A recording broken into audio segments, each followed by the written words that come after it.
mga naghahanap ng gift para sa Mother's Day, ito yung pwede nyong i-gift. Yan. So, ang ganda ng design, di ba?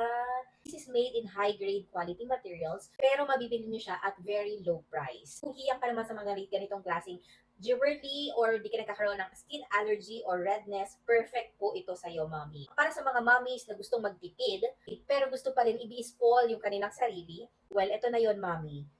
Pwedeng-pwede nyo na itong makuha dahil sobrang mura lang po nito.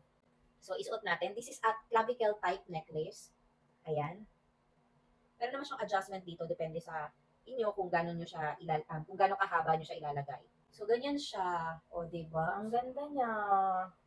Ang ganda rin ng chain niya. This is a Moon Lover Heartbeat necklace. This is perfect for gifts, mga party, or special occasion like your birthday, ganon, and Mother's Day. Pwede nyo i-spoil yung mga sarili nyo mga mommies at very affordable price. Mabibili nyo siya dito sa store na to. Sa TikTok shop lang din yan. And they have unique and stylish design. Visit nyo na lang yung shop nila. Meron din silang earrings, bracelet, at marami pang iba at very affordable price. So, check it out.